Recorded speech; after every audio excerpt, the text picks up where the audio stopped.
কচুৱাৰ চিতলমাৰীত অঘটন বজ্ৰ পৰি আহত হয় এগৰাকী মহিলা পুৱা পথাৰলৈ যোৱাৰ সময়তে এই ঘটনাটো সংঘটিত হয় বজ্ৰ পৰাৰ ফলত জাহেৰা খাতুন নামৰ মহিলাগৰাকী অচেতন হৈ পৰে পিছত স্থানীয় লোকৰ তৎপৰতাত আহত মহিলাগৰাকীক অচেতন অৱস্থাতে ততাতৈয়াকৈ কচুৱা মডেল হাস্পতালত ভৰ্তি কৰায় বৰ্তমানে মহিলাগৰাকীৰ কিছু পৰিমাণে সুস্থ যদিও চিকিৎসাধীন বুলি জানিব পৰা গৈছে গাঁৱটো হ'ল চিতলমাৰী পিছত ৰাতিপুৱা কামলা আহিছে খেতিত ৰোপণ কৰিবৰ কাৰণে তেতিয়া মানে চাব গৈছিলে এইটো সময়তে এই ঘটনা হৈ গ'ল মানে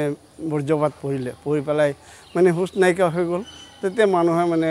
খবৰ কোৱাৰ পিছত মানে দৌৰি পেলাই আনি পেলাই এয়া হস্পিটেল লৈ আহিছোঁ এতিয়া অলপ সুস্থ বুলি ধৰা যায় আৰু গাঁও পুৰিছে এজনেই জাহেৰা খাতুন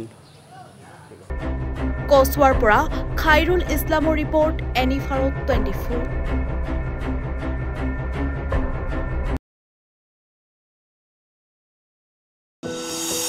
এনিভাৰত 24ৰ প্ৰথম প্ৰয়াস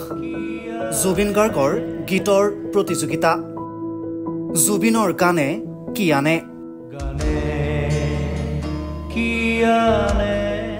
অডিশ্যনৰ বাবে যোগাযোগ কৰক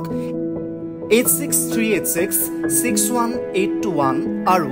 8812831556 নম্বৰত এনিভাৰত 24 উদ্যোগত এটা নতুন সংগীতৰ প্ৰতিযোগিতা আয়োজন কৰা হৈছে য'ত মোৰ গানৰ প্ৰতিযোগিতা হ'ব আপোনালোকে তাত প্ৰতিযোগী হিচাপে আহিবলৈ পাৰিব আৰু মোৰ ফালৰ পৰা আন্তৰিক শুভকামনা জনাইছোঁ আৰু অনুষ্ঠানটোৰ নাম হৈছে গানে কি আনে সকলোকে মৰম জনাইছোঁ সকলোৱে আহক ইয়াত অংশগ্ৰহণ কৰক thank you very much love U